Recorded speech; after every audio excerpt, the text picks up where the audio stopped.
जैसा कि आप जानते ही हैं कि ईरान ने इजराइल के ऊपर सैकड़ों की संख्या में बैलिस्टिक और हाइपरसोनिक मिसाइलों से हमला किया था और जैसा कि आप फुटेज देख ही सकते हैं कितने भयानक दृश्य निकलकर सामने आ रहे हैं इजराइल से कल देर रात में। लेकिन अब लगभग 24 घंटे से ज्यादा होने को आए हैं और इजराइल का कहना है कि अभी तक एक भी इजरायली नहीं मारा गया है और ईरान ने भी कहा है कि हमने जानबूझकर जो मिलिट्री इलाका था, जो सैन्य पॉपुलेशन इलाका था, उधर ही हमला किया था, उसको ही टारगेट कर हमला किया था। हमारा निशाना आम नागरिक नहीं थे, इसीलिए नुकसान इजरायली मिलिट्री को हुआ है। और इसको देखकर एक शॉकिंग रिपोर्ट ये आ रही है जिसमें बताया गया है। लेकिन दोस्तों, रिपोर्ट जानने से पहले अगर अभी तक आपने इस चैनल को सब्सक्राइब नहीं किया है तो मेरा आपसे विनम्र निवेदन है कि आप इस चैनल को सब्सक्राइब कर वीडियो को लाइक और शेयर करना ना भूलें। आइए अब हम खबर की तरफ बढ़ते हैं। तो दोस्तों, इस रिपोर्ट में बताया गया है कि इजराइल का जो नेमा 3 एयरवेस है, जो कि इजराइल के F-35 लड़ाकू विमानों का होम बेस है, जहां से सारे F-35 ऑपरेट रहते हैं, जहां पर सारे के सारे F-35 तैनात रहते हैं। और उसी बेस पर आकर सैकड़ों की संख्या में मिसाइलें गिरी और जमीन पर खड़े हुए करीबन 30 से ज्यादा F-35 को तबाह कर दिया। इतना ही नहीं, कुछ रिपोर्ट में बताया जा रहा है कि नेमा 3 में कुछ ऐसे F-35 लड़ाकू विमान हैं जिन्हें डैमेज पहुंचा है, उनमें से 20 को रिकवर भी नहीं किया जा सकता और जो 10 हैं उन्हें भी ठीक करने में करीबन सालों का टाइम लग जाएगा। बताया जा रहा है इजराइल के लिए ये अभी तक का सबसे करारा झटका है, क्योंकि F-35 न केवल इजराइल की वायुसेना की रीढ़ की हड्डी है बल्कि इजराइल की सबसे बड़ी ताकत भी है।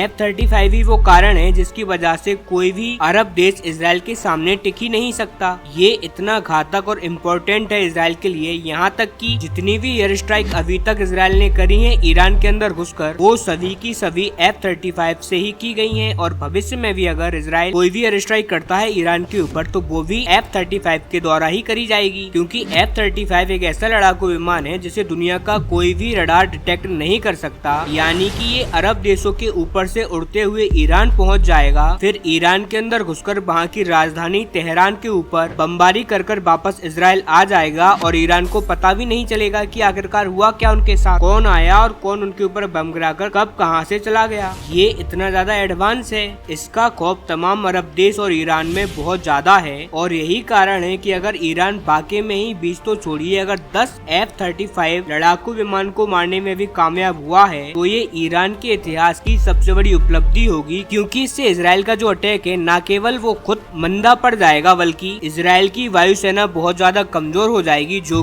कि इजराइल की सेना में सबसे ज्यादा ताकतवर है। अब यहाँ पर सवाल ये उठता है, क्या वाकई में ही ईरान ने ये कारनामा कर दिखाया है? तो दोस्तों, इसको बताने के लिए मैं आपको बस ये बताऊंगा कि जिस इजराइल पर कल देर रात हाइपरसोनिक बैलिस्टिक मिसाइलें बरसी, और ऐसा भी नहीं है कि आयरन डोम ने सभी को रोक लिया, एक्चुअल में उन्होंने जमीन पर हिट किया। इस हमले में कई सारी बिल्डिंगें भी गिरी, लेकिन इसके बावजूद भी एक सिंगल इजरायली नागरिक नहीं मारा गया। अब आप खुद सोचिए, जो देश अपने नागरिकों की इतनी ज्यादा सुरक्षा कर रहा है वो अपनी सबसे ताकतवर हथियार की रक्षा किस लेवल पर कर रहा होगा। F-35 कोई गाड़ी नहीं है जिसे ऐसे ही बाहर रखकर पार्क कर दिया, ये एक्चुअल में हैंगर में खड़े रहते हैं और इजराइल ने इसके लिए एक स्पेशलाइज हैंगर बनाकर रखे हुए हैं, जो कि बहुत ही ज्यादा स्पेशलाइज बंकर हैं, वो भी अंडरग्राउंड, और अपनी तगड़ी सिक्योरिटी होती है F-35 की। हाँ, अगर इजराइल ने मूर्खता करी है F-35 को बाहर खड़ा करके तो ये एक डिफरेंट मैटर हो जाता है। लेकिन यहाँ पर आप ये भी सोचिए कि जब इजराइल ने अपने नागरिकों को करीबन 20 मिनट पहले ही ये बता दिया था कि ईरान से मिसाइलें चल दी हैं, चुपचाप घरों को छोड़कर जो अंडरग्राउंड बंकर बनाकर रखे हैं उनके अंदर चले जाओ और करीबन 1-1.5 घंटे तक वहीं पर रहना, बाद में आप लोग बाहर आ सकते हो जब हमला खत्म हो जाएगा। तो जब इजराइल अपने नागरिकों को 20 मिनट पहले ये बात बता रहा है तो क्या ऐसे में उसकी वायुसेना को इस बात का अंदाजा नहीं होगा? क्या इजराइल ने अपनी वायुसेना को ये बात नहीं बताई होगी कि F-35 अभी खुले में खड़े हैं, आप इनको अंदर ले लो? और इन्हीं कारणों की वजह से इन रिपोर्टों पर यकीन कर पाना बहुत ज्यादा मुश्किल है। लेकिन फिर भी आगे आने वाले 24 से 48 घंटे में इजराइल की सेना इस रिपोर्ट के बारे में कोई न कोई अपडेट जरूर देगी और जो भी इससे अपडेट आएगी मैं आपको तुरंत बताऊंगा। लेकिन पहले आप मुझे ये बात बताइए कि आपका इस पूरे मामले में क्या मानना है। साथ ही अगर अभी तक इस चैनल को सब्सक्राइब नहीं किया है तो आप इस चैनल को सब्सक्राइब भी कर लीजिए। फिलहाल के लिए इस वीडियो में इतना ही।